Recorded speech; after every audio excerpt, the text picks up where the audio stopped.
April 11, 1945. Soldiers from the U.S. 3rd Armored Division push into the town of Nordhausen, Germany, and find a tunnel complex inside a mountain that contains an active V-2 rocket factory. 3 days later, soldiers from the 90th Infantry Division discover a salt mine at Merkers containing 100 tons of German gold, 400,000 pieces of looted art, and the entire foreign currency reserves of the German government. The week after that, a different team follows a rail spur into a hill outside Kakel MC in Bavaria and finds a fully equipped aerodynamics research laboratory. Wind tunnels still operational, results from 10 years of high-speed flight research stacked in filing cabinets nobody had touched. In the spring of 1945, American forces were not just winning a war.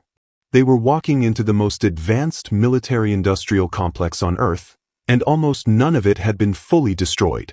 The scale of what was captured is almost impossible to categorize neatly, because the German military had developed weapons across categories and at levels of sophistication that American intelligence had, in some cases, significantly underestimated. T-Force teams moving ahead of the main advance filed reports back to the Combined Intelligence Objectives Subcommittee that kept revising the picture upward. More facilities. More prototypes. More research programs that had been running in parallel with each other, in secret, producing results that German field commanders were themselves sometimes unaware of. By the time formal evaluations began in the summer of 1945, the Americans had physical custody of an extraordinary cross-section of German military technology. Tiger I and Tiger II tanks that had been the most feared armored vehicles on any front. Panther tanks whose sloped armor design had forced the Soviets to completely rethink their anti-tank ammunition. Jag Tiger tank destroyers carrying a 128mm gun, a weapon so large it had no equivalent in any Allied arsenal and so heavy that it regularly destroyed its own drivetrain under its 71-ton weight. Me-262 jet fighters still smelling of aviation fuel from their last flights, some found parked on Autobahn sections that the Luftwaffe had converted to emergency runways when conventional airfields became too dangerous to use. V-1 flying bombs stacked in underground storage facilities. V-2 ballistic missiles, some complete and ready to fire, some in components spread across the Nordhausen tunnel complex. The Wasserfall surface-to-air missile, a radar-guided anti-aircraft weapon capable of reaching Allied bombers at 50,000 feet, still in prototype form but functioning. A weapon so advanced it was ahead of what any nation would field operationally for nearly another decade. The Henschel HS-293 guided glide bomb, which had been sinking Allied ships since 1943 using radio command guidance. STG-44 assault rifles by the thousands, in crates that hadn't been opened. MG-42 machine guns still in factory cosmoline. Entire stockpiles of calibers and weapons types American ordnance officers had encountered only in captured enemy hands, never in a laboratory context where they could be fully understood. The primary destination for ground weapons and vehicles was Aberdeen Proving Ground in Maryland, the U.S. Army's main weapons testing facility, which in normal times evaluated American domestic designs and had never before received foreign equipment at anything approaching this scale. In the summer and autumn of 1945, Aberdeen received shipments that transformed the facility. Tiger tanks arrived on flatbed railcars.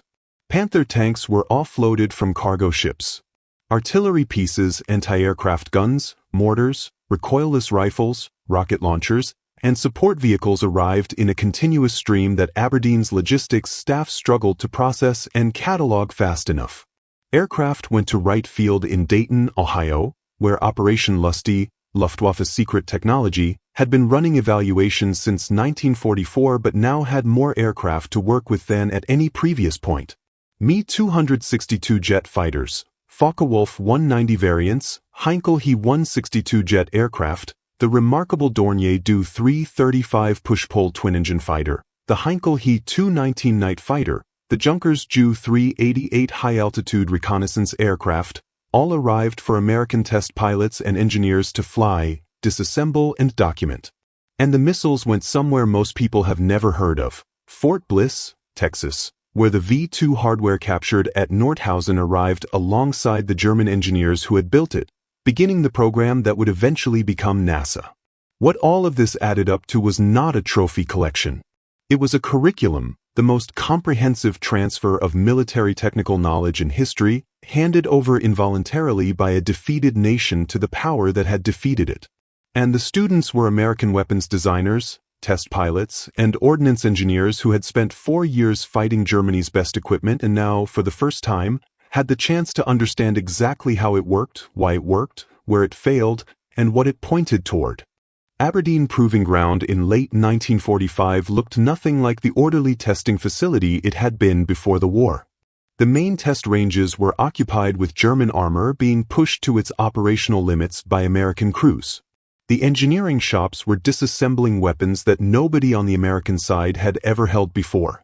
The ballistics labs were firing captured German ammunition through captured German guns, measuring performance figures against American equivalents, and producing reports that, in several categories, were deeply uncomfortable reading for American ordnance planners. The tanks told a complicated story that the Army had not fully expected. The Tiger Eye's frontal armor, 102 mm at the hull front, set at a relatively slight angle, was as formidable as combat reports had described. At typical combat ranges, the standard American 76 mm gun round failed to reliably penetrate it. The Tiger's own 88 mm gun, meanwhile, defeated every American tank in service at ranges that made the engagement one-sided by design. But the Tiger's mechanical reliability told a different story. American engineers at Aberdeen documented the final drive system, the mechanism transferring engine power to the tracks, and found it critically underpowered for the vehicle's 57-ton weight. In field conditions, Tiger final drives failed regularly. A vehicle that couldn't move wasn't fighting anyone regardless of how good its armor was. The Panther was faster, better armored at the front than any American equivalent, and equipped with a gun that outperformed the American 76 mm significantly. But it too had reliability problems, particularly with its engine cooling system and transmission, that meant operational availability rates in German units had rarely matched the vehicle's formidable design specifications. The aircraft evaluations at Wright Field produced findings that landed differently in different parts of the Air Force. 15 German aircraft types went through Operation Lusty evaluations between 1944 and 1946, each one generating a comparative performance report against American equivalents that test pilots found both useful and, in some cases, deeply uncomfortable. For the fighter community, the Me-262 was the number that mattered. 559 miles per hour, roughly 120 miles per hour faster than the best piston fighter the Americans had. American test pilots who flew it filed reports that were uniformly impressed and occasionally alarmed. This was not a marginal improvement but a category shift, and if Germany had deployed it earlier and in larger numbers, the strategic bombing campaign might have looked very different. The aerodynamic research captured at German facilities, particularly the swept-wing data from Göttingen, went immediately into the design programs that produced the F-86 Sabre. Not as an influence, as direct source material. For the missile programs, the picture was the most striking of all, not because the V-2 was a surprise, but because of everything that existed alongside it that nobody had known about. The V-2 had been hitting London since September 1944 and was well documented by American intelligence. What wasn't known was how good the Germans had become at the technology surrounding it. The Wasserfall surface-to-air missile, found in prototype form at several facilities, was a radar-guided anti-aircraft system capable of reaching bombers at 50,000 feet, altitudes no flak gun of the period could reach. It hadn't entered production before the war ended. American engineers examining it in late 1945 understood immediately that if Germany had gotten Wasserfall into operational service a year earlier, the B-17 formations that had been hitting German cities would have faced losses that might have made the entire strategic bombing campaign unsustainable. The small arms evaluations at Aberdeen produced findings that shaped American weapons policy, or should have. The MG-42's 1,200 to 1,500 rounds per minute rate of fire, its quick-change barrel system, and the reliability of its belt feed mechanism under adverse conditions led American engineers to incorporate the feed design directly into what became the M60 machine gun. The Panzerfaust, Germany's disposable anti-tank rocket, was simpler, lighter, and in some respects more practical than the American bazooka it was compared against. The evaluation recommended improvements to the American design. Some were implemented, some weren't. The STG-44 evaluation produced the most consequential ignored recommendation of the entire program. American ordnance engineers at Aberdeen assessed it directly and concluded that the intermediate cartridge assault rifle concept was tactically superior to the combination of the M1 Garand and submachine guns then standard in American infantry. The recommendation to develop an American equivalent was filed in 1945. It was not acted on for 15 years. The M16, which finally incorporated everything the STG-44 had demonstrated in 1944, entered American service in the 1960s, issued to soldiers fighting a very different war in a very different place.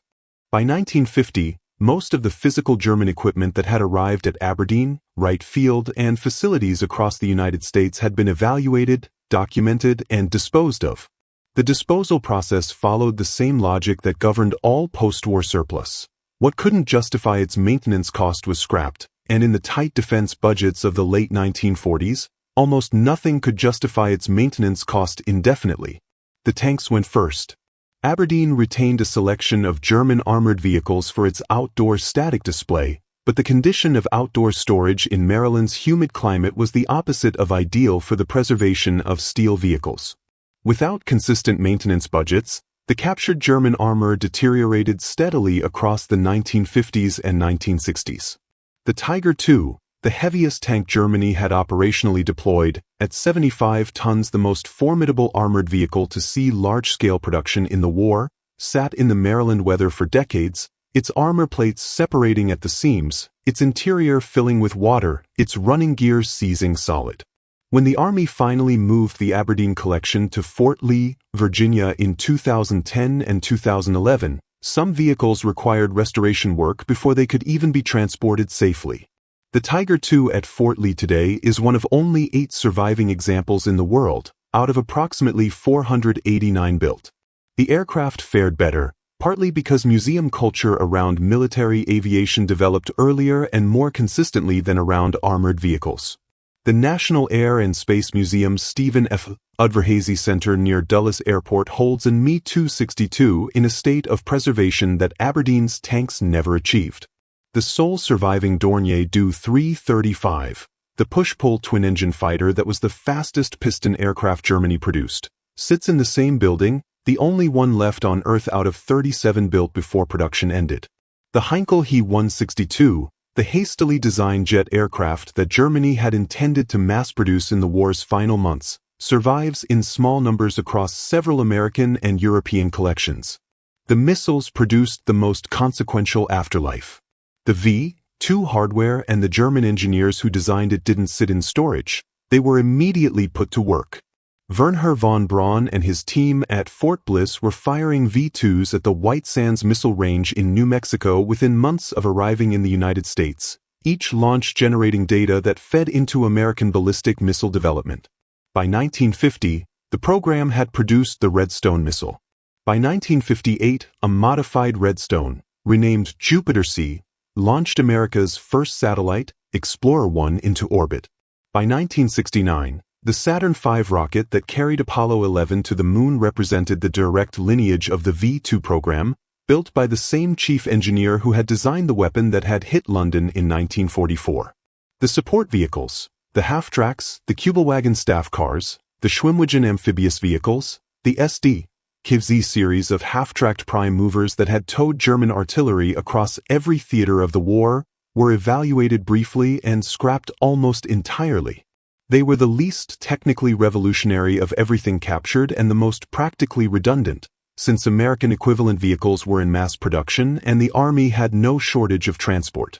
The Kübelwagen in particular received a brief evaluation that noted its air-cooled rear engine and lightweight construction as interesting design choices but concluded that American Jeep production made any adoption impractical.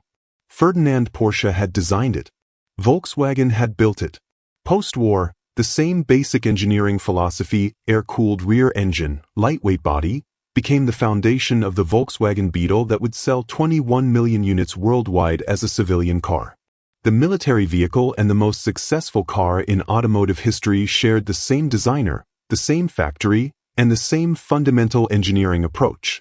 A small number of support vehicles survive in private collections worldwide, acquired as surplus or found abandoned in European barns and fields by collectors who recognized what they were looking at. What the entire captured German weapons program left behind was not primarily physical. The tanks are mostly gone. Most of the aircraft were scrapped. The missiles were fired until they were used up. What remained was the knowledge extracted from them, filed in thousands of pages of Aberdeen evaluation reports, Wright field test assessments, and ordnance laboratory findings that fed into American weapons development programs for the next 20 years. The M60 machine gun carries the MG-42's feed system. The F-86 Saber's swept wing came from Göttingen's wind tunnels. Every American ballistic missile traces its lineage to the V-2 production line at Nordhausen.